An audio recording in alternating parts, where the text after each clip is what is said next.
కలెక్టర్లకు CM Revanth Reddy strong warning ఇచ్చారు. ప్రజలకు కలెక్టర్లు అందుబాటులో ఉండాలని, విధుల్లో అలసత్వం ప్రదర్శిస్తే వేటు తప్పదని హెచ్చరించారు. తెలంగాణ సీఎం రేవంత్ రెడ్డి సచివాలయంలో అన్ని జిల్లాల కలెక్టర్లతో సమావేశం నిర్వహించారు. ఈ సందర్భంగా ప్రభుత్వ లక్ష్యాల గురించి కలెక్టర్లకు వివరించారు.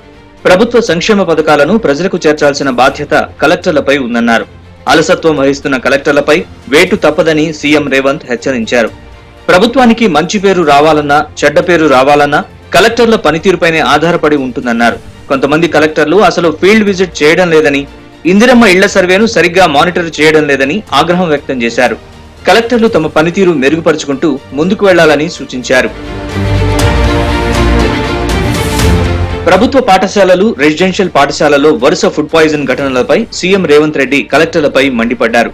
కలెక్టర్లు విజిట్ చేయకపోవడం వల్లే ఇలాంటి ఘటనలు జరుగుతున్నాయన్నారు. క్షేత్రస్థాయిలో పర్యటనలు చేయాలని గతంలో ఆదేశాలిచ్చామని, కానీ కొంతమంది కలెక్టర్లు కార్యాలయాల్లో కూర్చుని పనిచేయాలని భావిస్తున్నారని, అలా చేయడం మంచి పద్ధతి కాదన్నారు. సమస్యలు వచ్చినప్పుడు సమర్థవంతంగా ఎదుర్కోవాలని సీఎం రేవంత్ రెడ్డి పిలుపునిచ్చారు. జనవరి 26 నుంచి రైతు భరోసా, ఇందిరమ్మ ఆత్మీయ భరోసా పథకాలు అమలు చేయాలని రేవంత్ నిర్ణయం తీసుకున్నారు. పథకాల్ని ప్రతిష్టాత్మకంగా తీసుకుని అమలు చేయాలని కలెక్టర్లను ఆదేశించారు.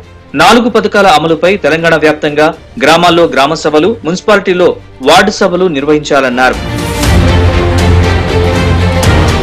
ఈ నెల 26 తర్వాత జిల్లాల్లో పర్యటిస్తానన్నారు సీఎం రేవంత్. అన్ని జిల్లాల్లో ఆకస్మిక తనిఖీలు చేస్తానన్నారు.